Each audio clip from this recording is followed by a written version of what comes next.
So I'm ready to clip all the side edges now. So you've trimmed this little corner bit off here.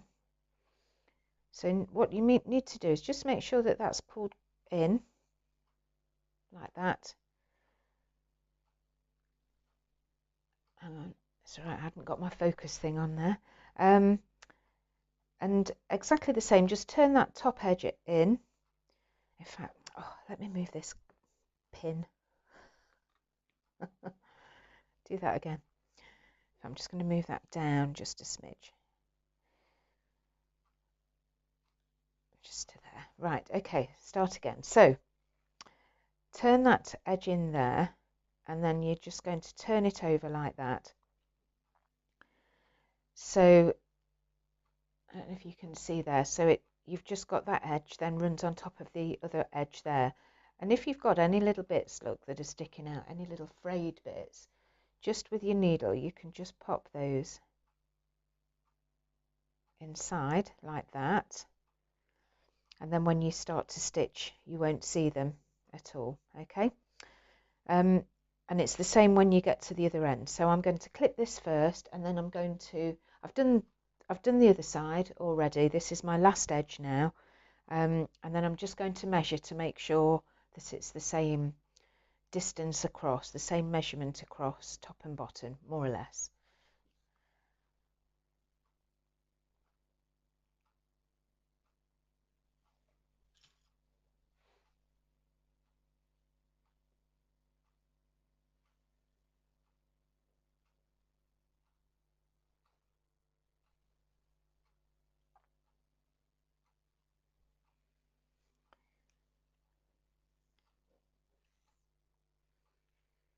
I like to keep these pins in because it does just stop everything from sliding about too much.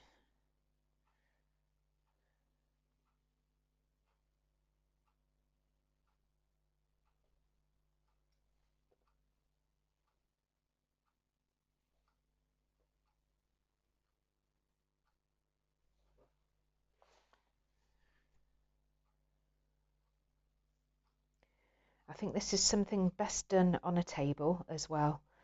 I think if you try to sit and do this on your knee, even when you know, sort of doing the little stitch, catching it over, I think it's something that you need to have flat while you're stitching. Otherwise you take it off your knee, because obviously when you've got it on your knee, it sort of folds over, doesn't it? And then you come to lay it flat and you've got all sorts of things going on with it, where it's pulled itself out of shape a little bit.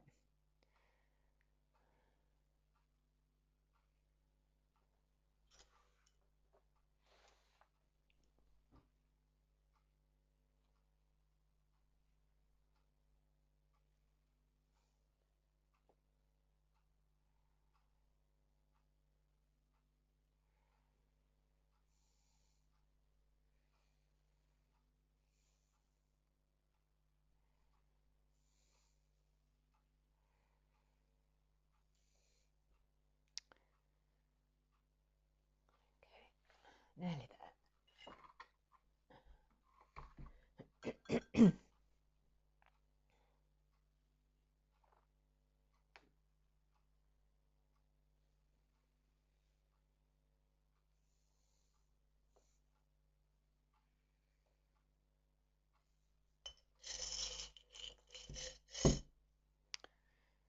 Only need a few more in the end there. So I'm going to actually clip the end, I think, before I pin that one there, so I can make sure I've folded that in. Make sure that's tucked in nicely there. Oh, hang on, you can't see, can you? So I've just folded that in. And again, look, I've got a little bit of fray there, but I can pop that in with my needle as I'm stitching. So I'm going to just clip down that corner there. And then pop one in just there. Okay, so I'm just going to measure now, just to make sure that it's about the same top and bottom. So I'm going to measure, where are we? There we go, get my tape measure. Across that top one, so that's measuring 66.5 I've got across, so I've gone a half a centimetre wider across than I am down, but that doesn't matter as long as it's about 66.5. And this side as well, where are we? Yep, which it is, and 66.5 is just over 26 inches there. So I'm happy with that. I'm not going to fiddle about with the border at all to worry about that half a centimetre. Okay, so I'm going to, let me show you stitching this corner. Move over where you can see. Right, okay, so I need to thread my needle up again with my creamy coloured thread, and it's the same on the other colourway. I'm using the same thread as I did on the original. I'll show you the original actually.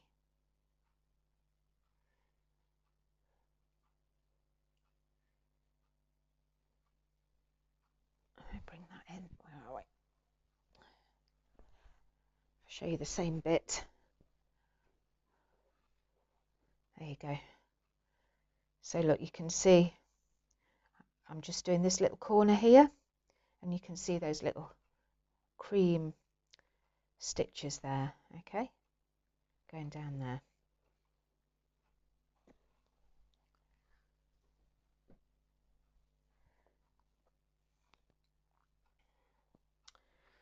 Okay, right.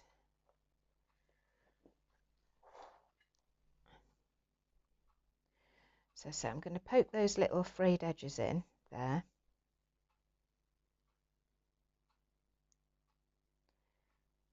So that they're all hidden. And then I'm going to take my clip off actually and just hold it with my finger like that. So you can see I've got quite a nice clean edge now.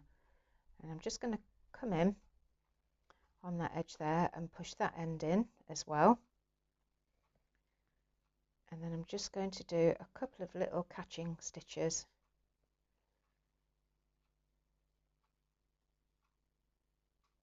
like that.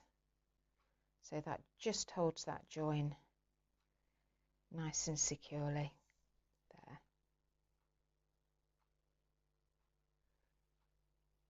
And then once you get to this bit here, then you're ready to start doing that little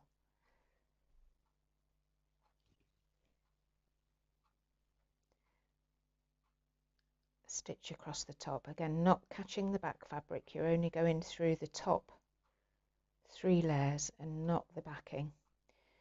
If you hold it like this, you can feel, if you feel the needle coming through, you know you've gone too far. So I'm going to carry on stitching all the way down here, and then I'll show you just finishing off that corner at the other end as well.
Okay, so I'm coming to the end of my final edge. I've already stitched the other side, so I'm just going to show you how I finish these corners off. So I'm going to take that last clip out,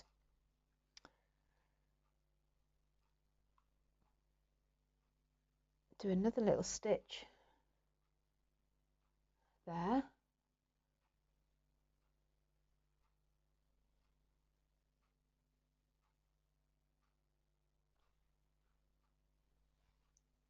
And over the top there, I can see a couple of little fray bits sticking out there, so I'm just going to tuck those in. Go right up onto the edge, and then I'm going to just tuck that in, and I'm going to just do some little catching stitches down the side. Like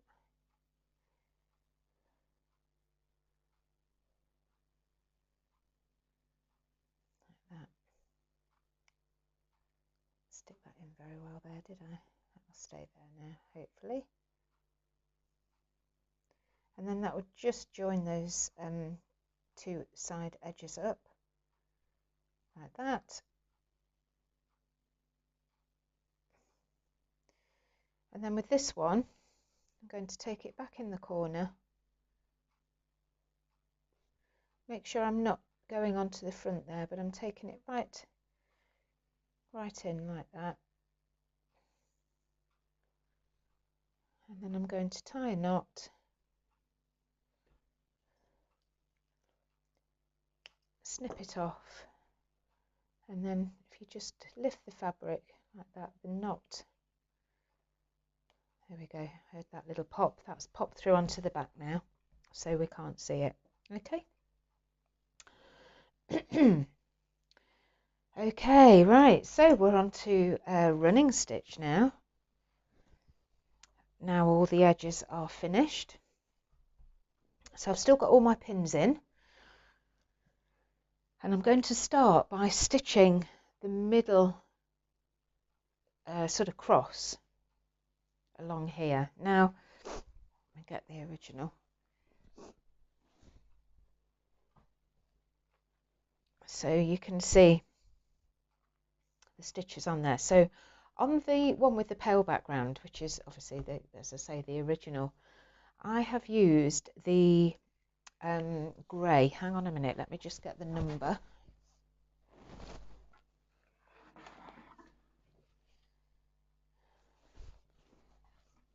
So it's thread 13 in your kit, and it's the Finca 16 shade 8785 if you've bought it, and that's what I've done my running stitch with. But because I have put a darker fabric on the background of this, I'm going to stitch it with the cream that we've just used to go around the edge.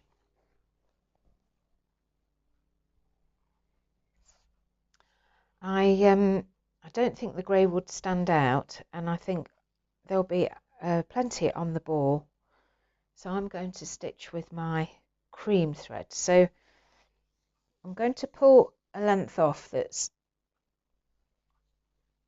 quite a bit, it's sort of about that, I don't know if you can see that, it's about that much longer than the actual depth of the piece, because as your thread is going up and down, obviously it takes extra thread, doesn't it? You're not just sort of stitching flat on the surface, so you just need to allow a little bit extra. I mean, you can join it, but I would rather do this all with one stitch, all in one go. So I'm going to thread up my needle.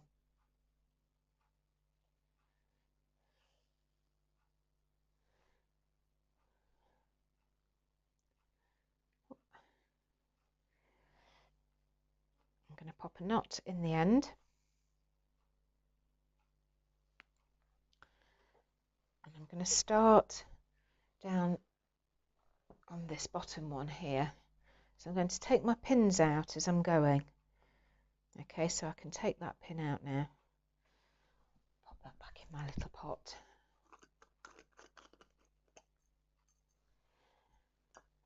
There.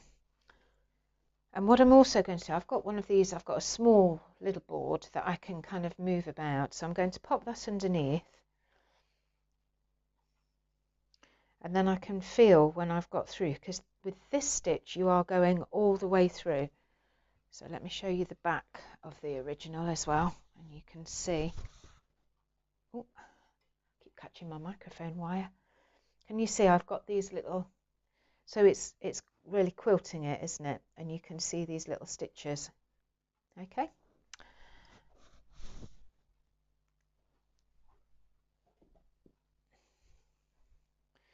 So I'm coming up from the back, and I'm just stitching down the middle. And again, you can just pull that through. You should hear like a little pop like that as it goes through the fabric. So there are no knots on the back. And then I'm going to do my running stitch up the middle there, like that. And with my board there, I can feel when I've gone all the way through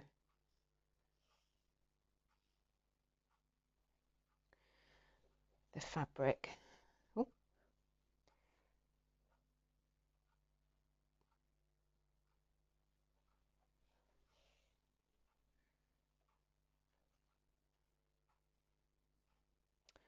Got a knot in that somewhere. Where is it?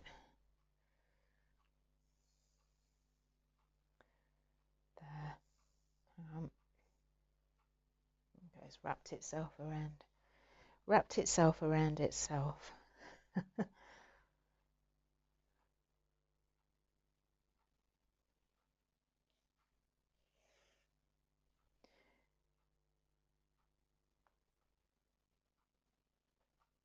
Again, this is something I would sit and do on a table. I'm going to pull it a little bit further down. I hope you can still see that. Yep, I think you can.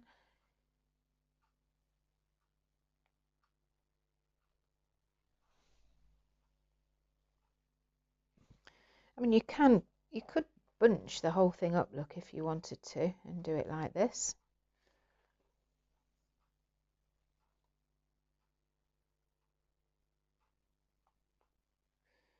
But there comes a point, you can probably do that around the edge when you're doing the outside edge bits. But there comes a point when it just gets too much. Maybe you could roll it as well if you wanted to, like that.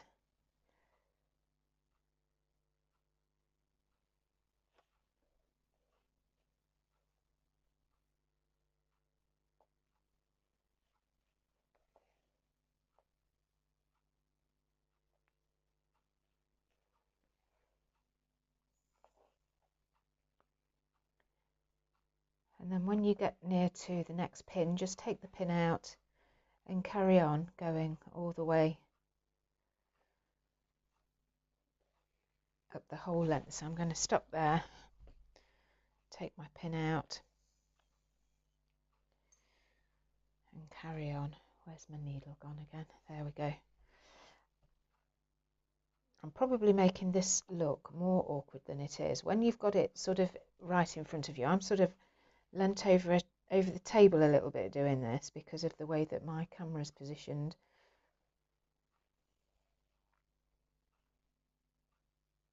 And hopefully, yeah, you can see that's coming through on the back there.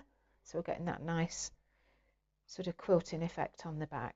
So I'm going to carry on with this all the way down, and then I'll do the one that goes across the middle. So you've got the middle cross done, and then I'll do the sides, and then I'll finish off around the edge. And I didn't start that running stitch right on the edge here. I'm sort of level with the bottom of these blocks where these blocks finish here. Okay, so I'm going to do that, and then I'll bring you in at the end. If I think of anything along the way, I'll add that in as well.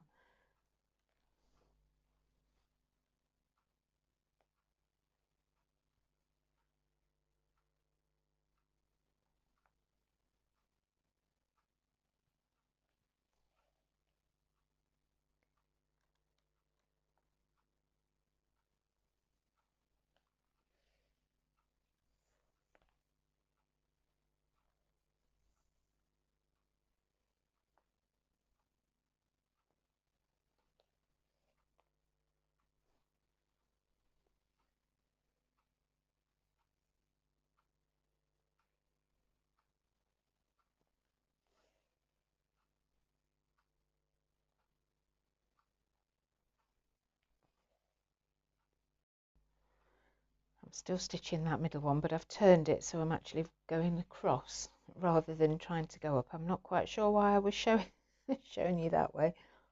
But anyway, yes, this is a much easier. So I've got my board underneath still.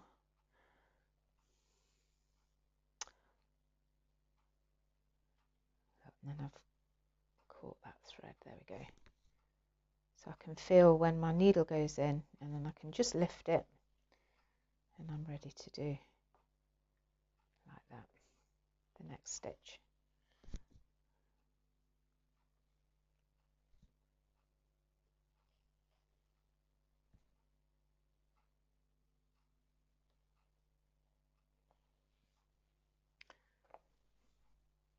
So I'm nearly at the end of the line. You can see I've managed to, now I'm getting near the end, I can actually hold it in my hand. I do like to be able to feel, you know, where the needle's going if I can. It's just too awkward when it's really bulky. So take that final pin out there. I just wanted to show you how to finish off at the end.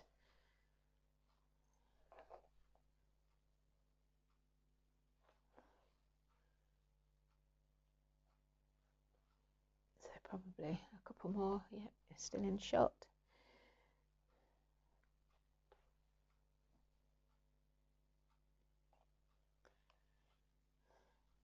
Turn that over, and then a little knot on the back, snip it, and then pull it through. Okay, so that's one line that way. So I'm going to turn it now, and I'm going to start and do the line going across the middle here in exactly the same way. So I'm going to take my pin out,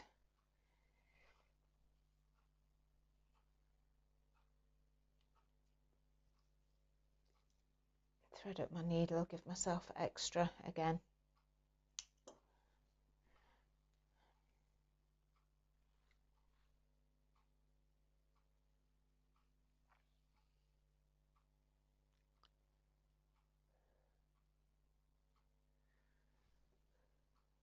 come in from the back, so about halfway between the blocks,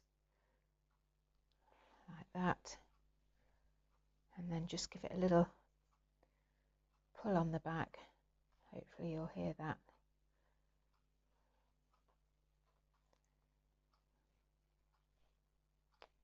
Oh, pulled it all the way through, look.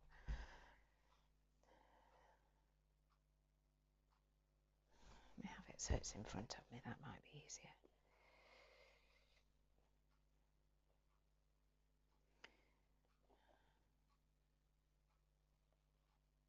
There we go, just that one I wanted. Okay, and then get my board, make sure that's underneath, and then carry on along here. Just make sure everything's just sitting nice and flat as you go in. If anything's starting to bunch up, you know, you can always unpick it. Just go back. I would, if I wasn't happy with something, because it would irritate me for the rest of my life.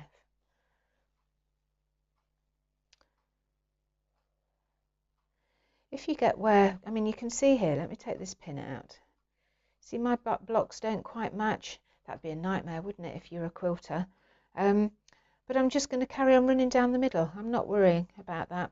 Just take it down the middle. It'll be absolutely fine. Well, it is for me. You may have marked a grid out or been a lot more precise with your blocks. Get that back through there now.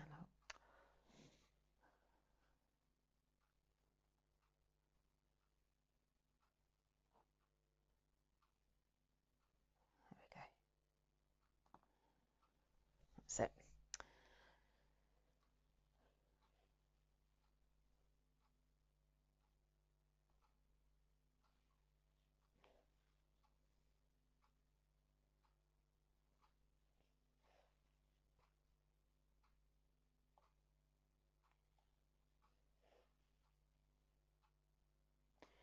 So I'm going to carry on stitching all the way across now.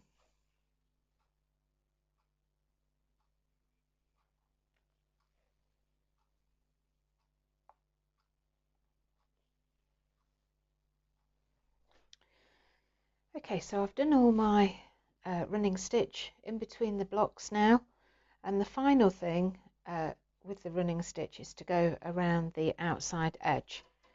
So you can see on the original here there's a line that runs, and it runs all the way around the outside. On the I didn't show you the stitch diagram, did I, earlier? You can see it on here, look.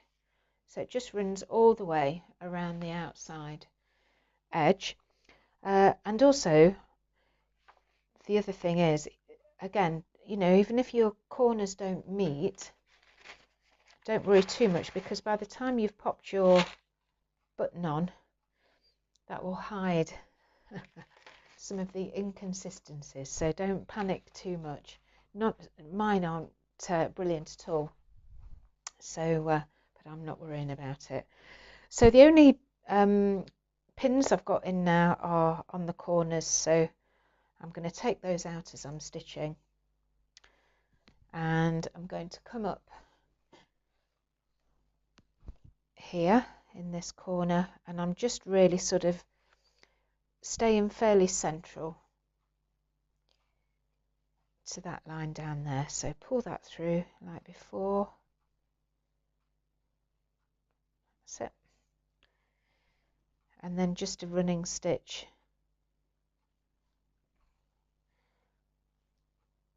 around that outside edge.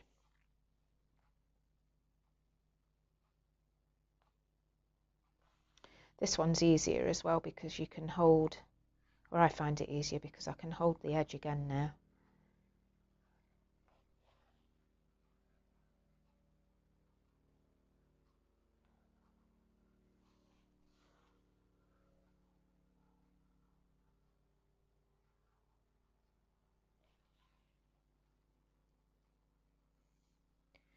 So I'm going to go all the way around the outside, and then I'll bring you back in when we're ready to start stitching on the buttons.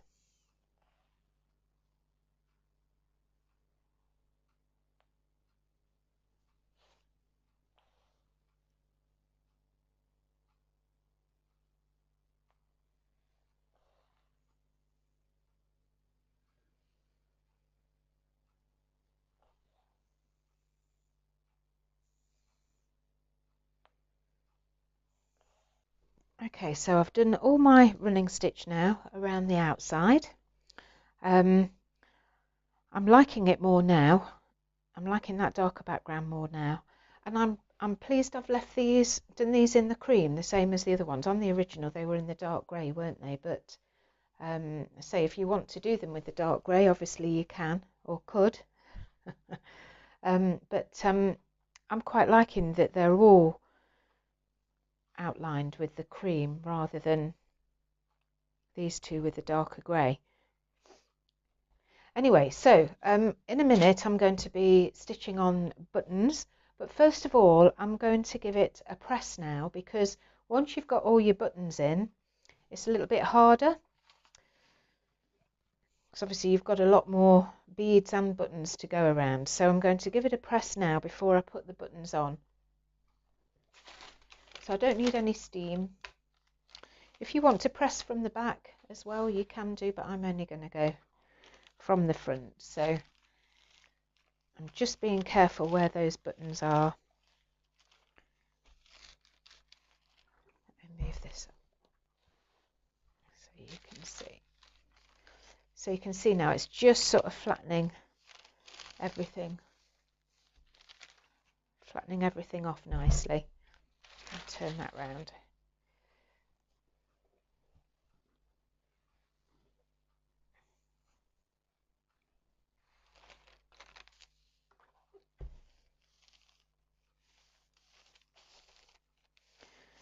So I think what I'll do is I'll probably go around the outside edge, and then I'll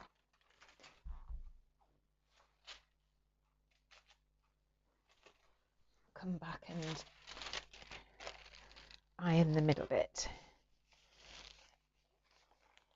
if you have polyester wadding inside, just be careful when you're doing this, because the iron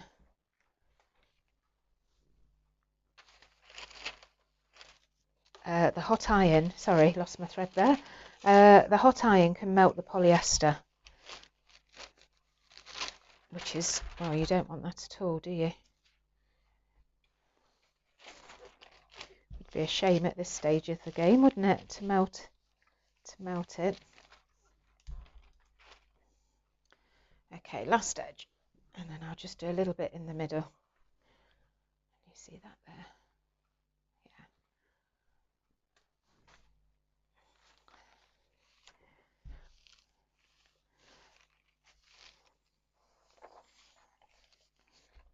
Okay, so I'm going to turn it back the right way. Like that. And then I'm just going to give it a bit of a whiz over, just trying to avoid some of those buttons. Doesn't have to be too thorough, it's just really to, well, I just like things pressed. I just think it finishes things off nicely. But if you don't want to press it, if you want it just as it is, then that's fine as well. Okay, I think that will do. That all looks nice, and just a little bit over there. That's it. Okay, right, I'll switch my iron off. See my microphone lead there, right. Okay, so I'm going to stitch, I'm going to start with the middle button. Now, on the original, I stitched all the coconut buttons on, I think more or less, with the pale side showing, but of course they've got a dark side as well. So on this one, because my background is darker, I think the darker ones will look better. I think it'll look better that way rather than the pale ones. I don't know what you think, but I think that that's nicer.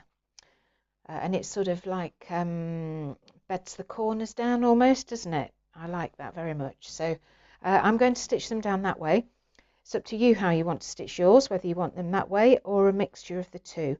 They're all a little bit different, these coconut buttons. Even when you've got the darker side showing, some of them are paler than others. So, you know, maybe lay them out, you know, and just have a little play with the layout if they are quite different. I mean, I think these darker ones there, you know, I'm not going to worry too much. I'm just going to stitch them on as they come out of my little pack I've got. So I did put a few extra in the kit as well, so hopefully if you drop one, lose one, or one's not quite what you like, there will be a couple of other spare ones in there as well. Right, so let's stitch this middle one on. So I'm starting in the middle, and then I'm going to do the ones around the outside, and then finally around the outside edge. So I'm using my Finca 16 cream, exactly the same one that I've just done my running stitch with and that you've used around the outside on your hem.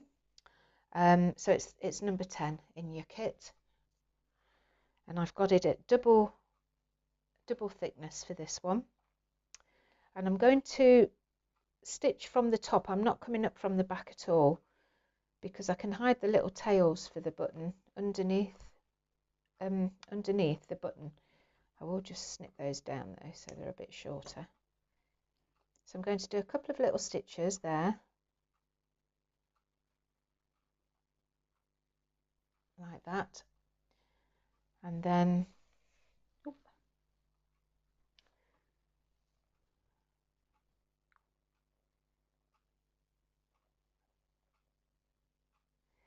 now I'm going to pop my hand underneath, because I'm actually going down through all 3 layers, 4 layers, yeah, no, yep, top, no, 3, and then I want to find that, there we go, that hole again to come up.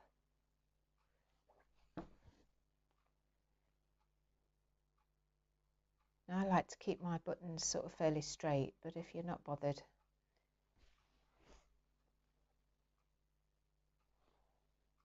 I'm going to do another one, so I'm going to stitch it 3 times. If I can find the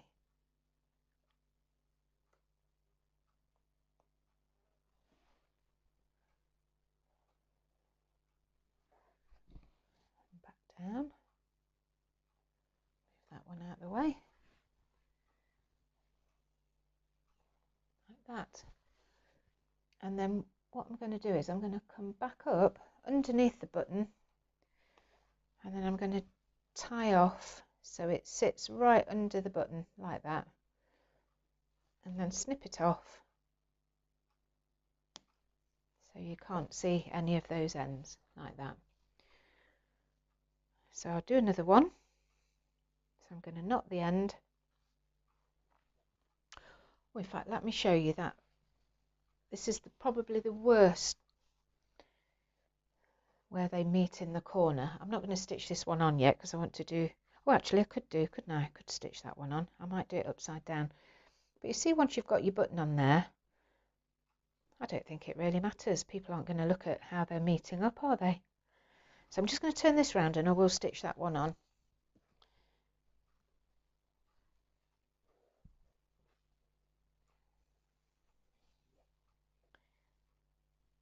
So again, just a couple of little stitches.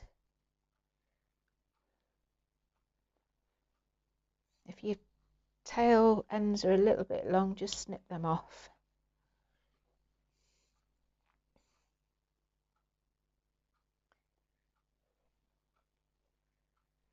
And then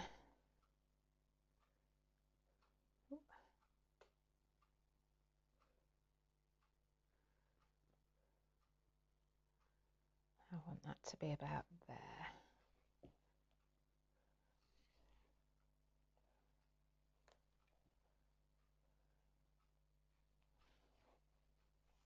I could probably bunch that one up this time. I want it to sit nice and straight, so I want to try and make sure that when the next stitch comes up, it really holds it in place there. That's just twisting a little bit for me. I want that a bit straighter, so there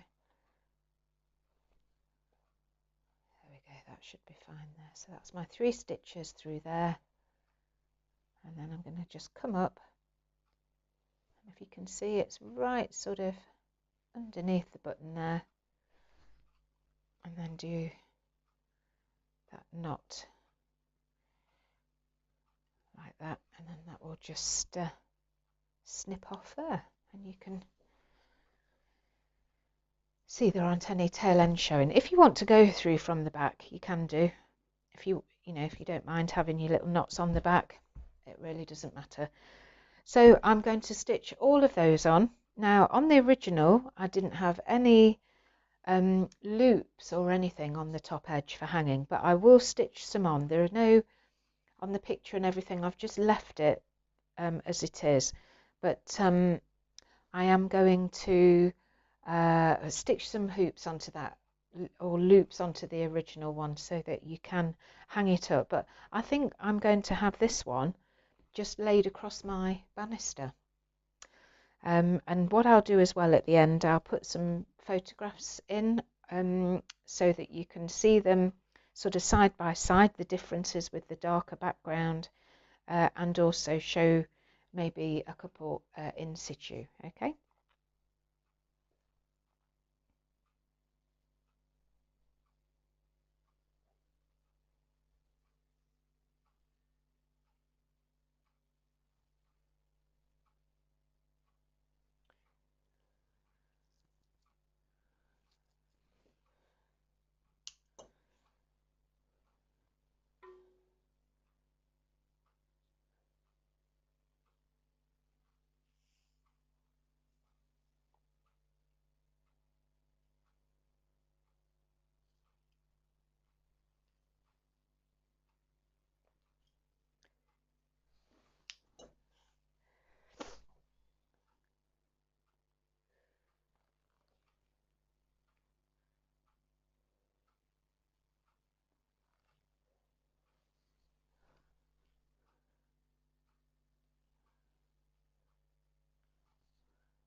So I've finished stitching all the buttons on now.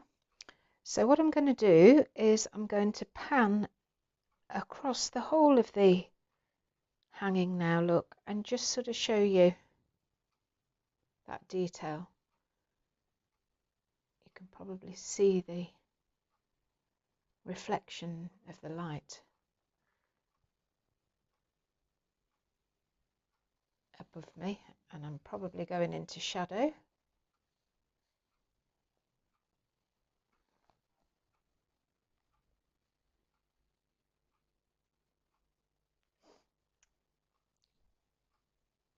So that's it.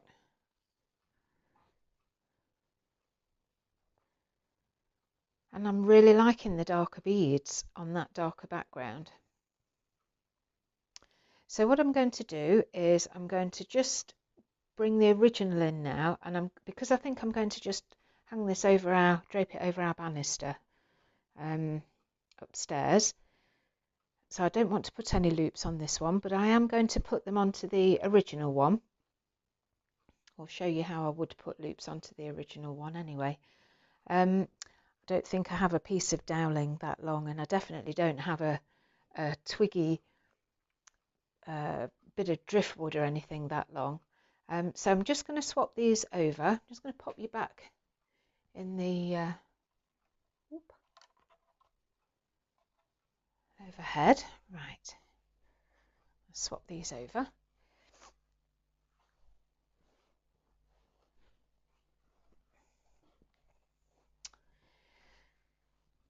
So because it's quite a large hanging, I think you'd probably need at least, I tend to have my loops showing at the top. I don't stitch anything on the back. I mean, you can do if you want to hide your loops and have your doweling or whatever going that way. But I tend to have them sort of at the top where they're visible like this. Now I've got all sorts of this kind of Hessian-y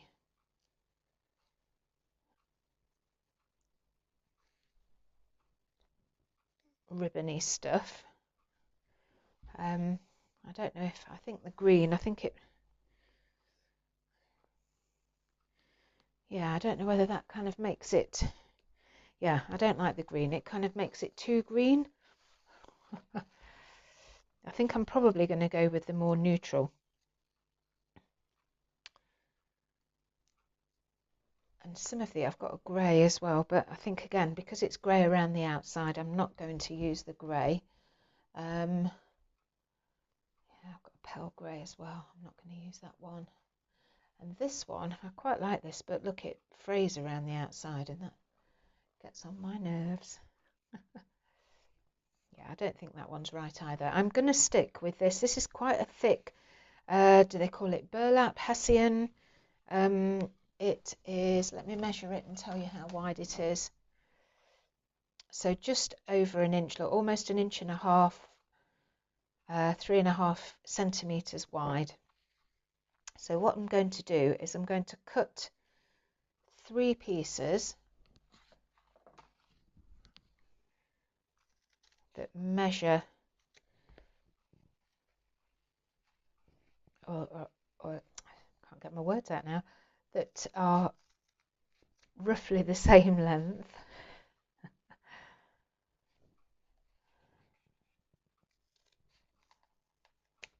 Like that. It's quite stiff actually, this stuff. Hopefully it'll be okay. I'm sure I can sort of twist it into shape a little bit. So your middle one, double it over, and that needs to sit right in the middle there. So I don't know whether the pin will go through there actually, because it is quite thick. I'll just see if it will. Oh no, we're okay. And then I'm going to have one right on the edge here. Obviously, if you've got your doweling, wood, whatever it is that you want to hang it up with, you need to make sure your loops are big enough for your bit of wood to go through. I'm going to put that one there. Do I want to move it in? I might move it in a little bit there, look, so it's not quite on the corner. I quite like that. So I'll pin one there as well.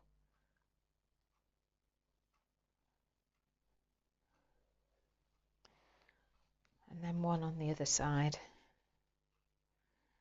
In fact, I might cut myself another bit of that because it started fraying there. Look, let me cut. I've got plenty of it. I think I bought this to make some bag handles with originally. I'll save that bit though because I won't throw it away.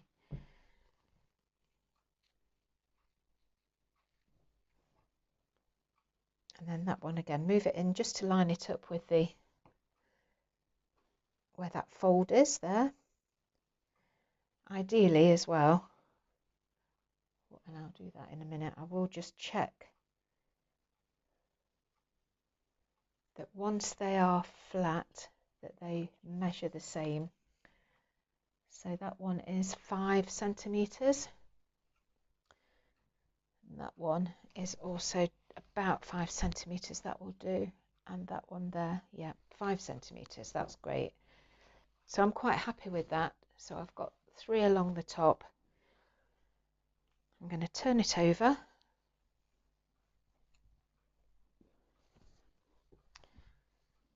And I'll just show you stitching one. So you can see you've got the 2 edges there. So I'm going to use my, where are we, my number 1 thread. Although you could use any of the threads for this really. You could use the dark grey. You could use the thicker threads as well. That really won't matter. Whatever.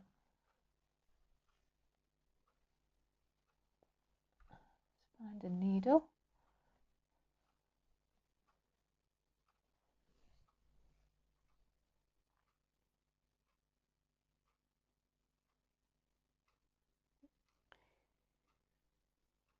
And I'm going to double my thread for this.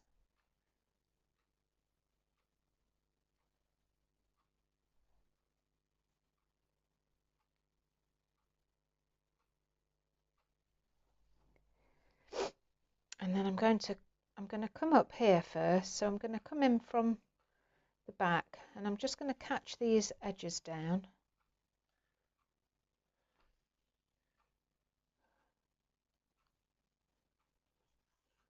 Like that.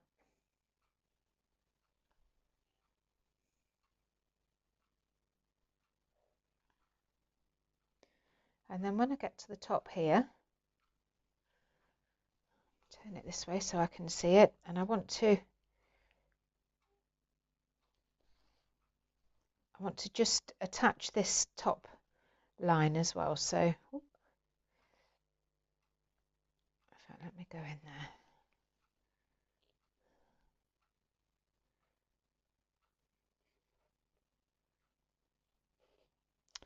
That's it. So again, it's just like a little catching stitch on that top edge, like that. So I'm coming up right from behind. You see, I'm coming up right from behind.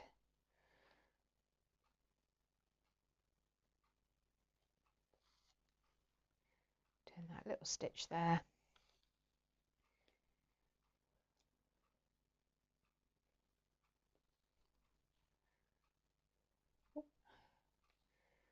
Like that, and then finally one on the end here.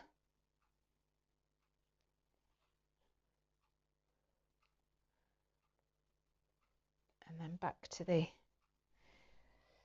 edge here. I'm going to turn this round actually now. Oops.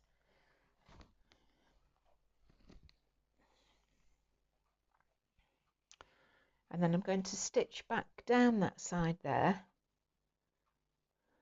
I'm not going to stitch this bit here. That's really secure now, just with those stitches around the outside.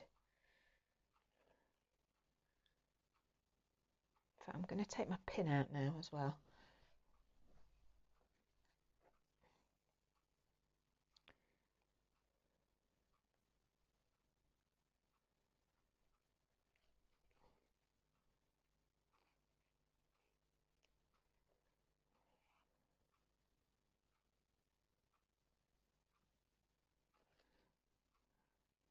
is it?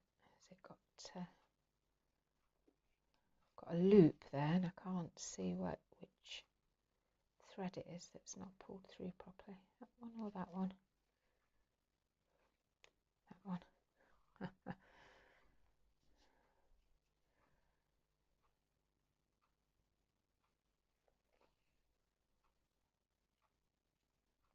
Okay, so then when I've got to there, so I'm not stitching all the way through, just catching that back fabric there, and then I'm going to